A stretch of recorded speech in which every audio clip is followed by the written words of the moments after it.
It's decided that we'll start living with my parents. I couldn't believe what I just heard. What the heck are you saying? I exploded everything that I had been holding back and took out my frustration on my husband, Daryl, since I've just had enough, and I could not hold back anymore. I don't want to go to your parents' place since they think of me only as their housekeeper. When I said this out loud, my husband turned bright red and argued back. Shut up!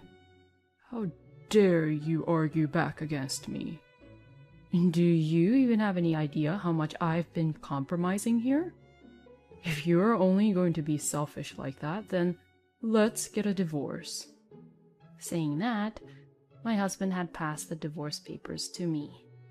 You know, I can divorce you anytime I want to. If you don't like it, then change that crappy attitude of yours. I'm going back to my parents' house for a while, so cool your head. With these words, my husband left the house. My name is Aaron. I am 28 years old, and I work in a company. I married my husband, Daryl, 1 year ago. I met my husband at a matchmaking party that a friend invited me to. My husband aggressively approached me, and we began to talk a lot. My husband was 3 years older than me and worked for a well-known company, though not a major one. He seemed friendly and sociable, and he didn't seem like a strange person. He is not too handsome, but he looked pretty clean and kept tidy. After a year of going out, we got married. But soon after our marriage, I regretted my decision to marry my husband. I'm changing jobs. Excuse me? The current company has no future. But it's a good, stable company, right? I want to be promoted more for my future career. If you want to get promoted or something, I think it's fine to continue and work at your current company, though. But, as I said, this company has no future. So even if I get promoted here, there's no point to it, really. Is that so? But if you do change jobs, your salary will be lower than it is now, right? Well, it'll be difficult for the first year or so, but don't worry. My income will increase soon. My husband was so positive and enthusiastic about changing jobs that I had no choice but to accept his decisions. Well, I am also working, and I thought that even if my husband's income dropped a little, we could manage for the time being. But even though I thought I had just married someone with a stable income, however, it is difficult to predict what will happen before marriage. So, for the time being, I will just let it happen and trust my husband. But our issues arose somewhere else as well. You know, you should go to my parents' place regularly and do the house chores for them. What? My husband suddenly says that out of the blue. Why? Is your mother, Nia, not feeling well? No, not really, but after all, you're the eldest son's wife, so you have to do these kind of things, you know. Excuse me? I really couldn't understand Daryl's logic. No, I've never heard of such a thing, though. Besides, I'm working, and I don't have that kind of time, you know. It would be nice if you could at least go help out with the house chores on the weekends. Then, when am I supposed to have my actual day off? Anyway, I've already told Mom, so please just do me a favor this time. I'll also go with you to my parents' place too. Please, help me take care of my parents. But why should I be the one to do that? And I'll also go with you too? How condescending can Daryl be? I mean, of course Daryl should do that. If he wants to take care of his own parents, then he should be doing that on his own. But with quitting his job and doing a job hunting, I felt that if I confronted my husband too much, I would offend him and make the current situation worse. So I decided to accept his request for the time being. I'm just going to help out once in a while, okay? Oh, thank you. You really are a good wife, Erin. I'm not really that happy to be praised like that. I gradually began to regret having married to Daryl. And that feeling became even stronger when I started helping out with the house chores at my in-laws' house. Hello? Oh, thank you for coming over. Well then, please start by cleaning up the bathtub first, okay? Huh? What? You came to help with the house chores, didn't you? Well, yes. But even if that's what I'm here for, normally when we come to visit, you think that Nia would at least have a little chat. Nia made me do this and that as if I was her housekeeper that she hired for free. Well, next is... Nia, can we have lunch soon? Oh, yes, you're right. Then please cook lunch for us. What? With that, Nia would relax in the living room. My father-in-law, Kurt, and my husband were there too, but Daryl was lying on the floor watching TV and laughing. Wow, he really only just came here. It makes me so angry when I see them relaxing while I'm working so hard. If Daryl was just going to be like this, then I wish that he didn't come here with me. After I finished cooking lunch, my in-laws came to the table. Everyone ate without saying anything about the food and watched TV. I mean, they could have at least given me a little feedback about how it tasted. Cooking for 4 people is a lot of work, you know. But none of the in-laws said anything, not even thanked for the food. And they finished eating and went back to the sofa in front of the TV. After you wash the dishes, please clean the yard. I guess I really am their housekeeper. In the end, from the time we arrived at my in-laws' house in the morning until the evening, I was forced to do all the house chores at my in-laws' house.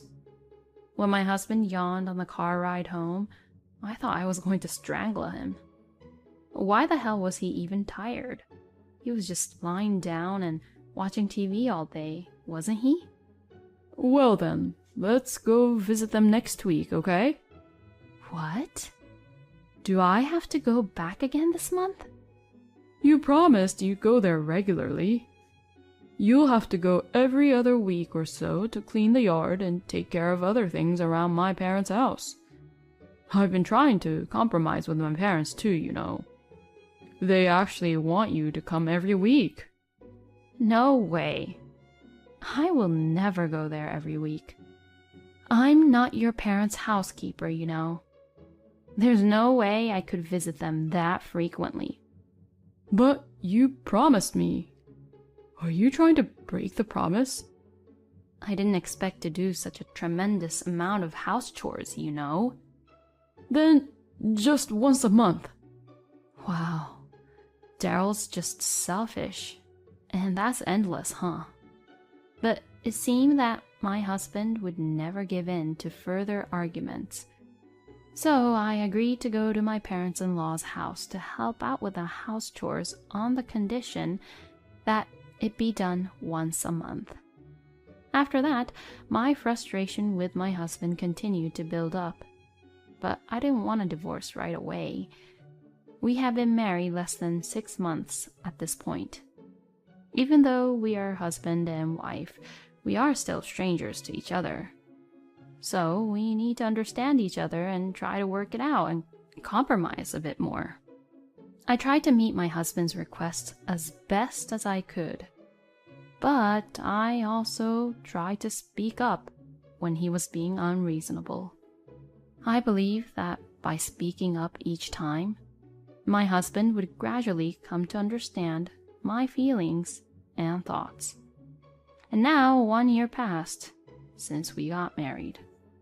But the situation did not change much. Rather, I became depressed than before. My husband's salary remained the same, and he was the one who said that his income would increase in no time. And the same goes for helping out at my in-laws' house. My in-laws seem to think it's just normal for me to help them, so they say, "Well, please do it," and even leaves me on my own at their home on a trip. I don't know if it's on purpose, but whenever I go to clean their house, there is always an unbelievable amount of laundry. My husband would say, "I'm staying at home."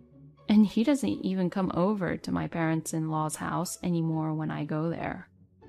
I felt extremely frustrated and wondered why I had to clean someone's house on my day off when no one was at home. Some might say that if there's no one to watch over you, why don't you just skip it? But when Nia comes home, she checks everything and gets extremely angry if she finds even the slightest thing wrong. My husband is still the same, and my life has not changed one bit, but rather it has gotten worse. When the word divorce began to cross my mind, my husband said something outrageous. "It's decided that we'll start living with my parents. At the earliest, we'll move in with them by the beginning of next month." I couldn't believe what I just heard. Excuse me? What the heck are you saying? "Because that's convenient, isn't it?" Convenient for what? "You can focus on house chores. Plus, you used to help out a lot, so you're used to doing house chores in that house, right? It doesn't cost you rent too, so it's only an advantage." No, it's only a disadvantage for me. I exploded everything that I had been holding back and took out my frustration on my husband, Daryl, since I've just had enough, and I could not hold back anymore. You are so selfish. You didn't even ask me if I wanted to live with your parents, but you decided it on your own? You don't even listen or try to ask for my opinion? Besides, it's not like I was helping your parents out with the house chores. It's more like I was doing all their house chores for them. I don't want to go to your parents' place since they think of me only as their housekeeper. And what you said about your salary going up is just ridiculous. Who said that your salary would increase in a year? It's not increasing at all. If I continue like this and keep on believing your convenient words, then I can't keep on going on like this anymore. When I said this out loud, my husband turned bright red and argued back. "Shut up! How dare you argue back against me? Do you even have any idea how much I've been compromising here? If you're only going to be selfish like that, then let's get a divorce." Daryl said angrily and left the house. And about 2 hours later, he got back home, but he was smirking at me. "I'm being serious, you know." Saying that, my husband had passed the divorce papers to me. My husband has signed all his parts. I guess it seems like he also showed this to his parents already. "You know, I can divorce you anytime I want to. If you don't like it, then change that crappy attitude of yours. I'm going back to my parents' house for a while, so cool your head." With these words, my husband left the house. I thought to myself, perfect, I'm going to submit this, and immediately went to my parents' house to tell them about it and file the divorce papers. I had been complaining to my parents about my husband and in-laws for some time, so they immediately agreed to the divorce. I decided to pack up my belongings and get ready to leave home. It took me longer than I thought to sort out the things I had bought during my marriage and the things I had bought when I was single. Still, I managed to get everything ready in between while I worked. I temporarily left my belongings at my parents' house and was looking for a room to live alone when my ex-husband suddenly barged in on me at my parents' house. Hey, what the hell does this note mean? I mean exactly what it says on the note. Do you not know English? Stop kidding around. What do you mean I submitted the divorce papers?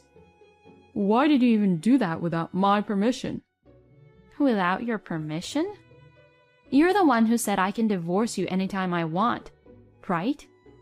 That was just a threat. A threat? You threatened my daughter?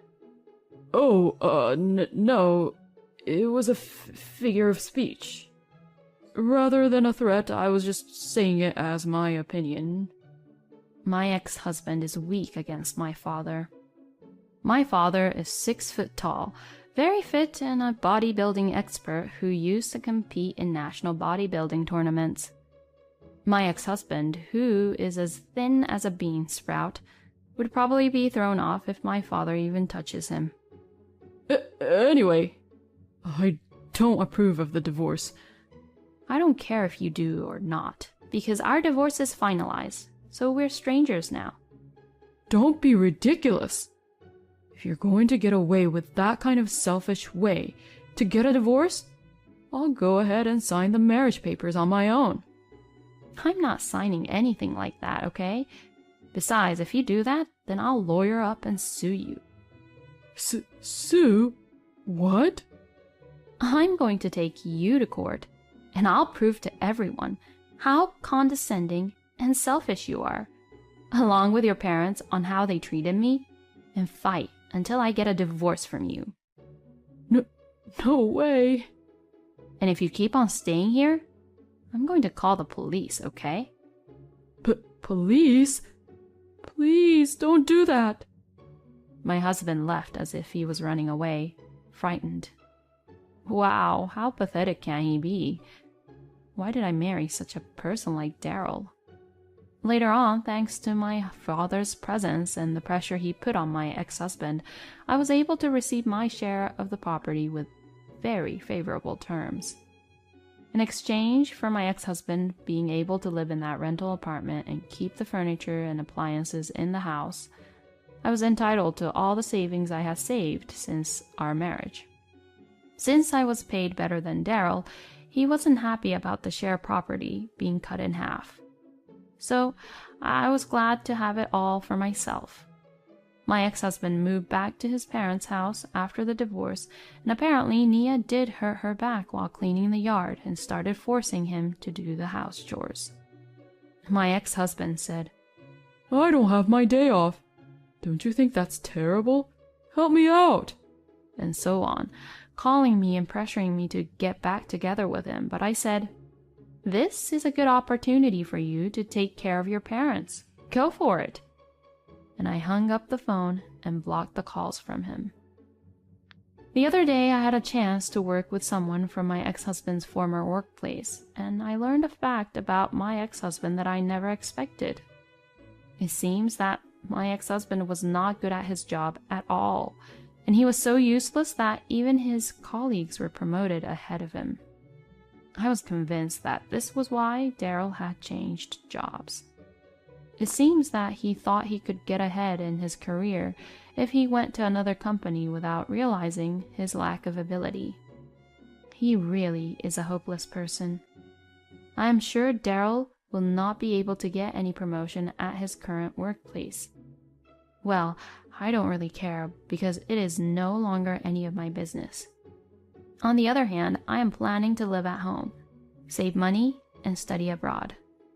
After this marriage, I realize that I only get to live once, and if I don't do what I want to do, it will be a loss. First, I would like to study and live in France, which I have always wanted to do. When I look at my savings, I am excited because I feel like I am getting closer to my dream, step by step. I will study French and cherish the time I have every day.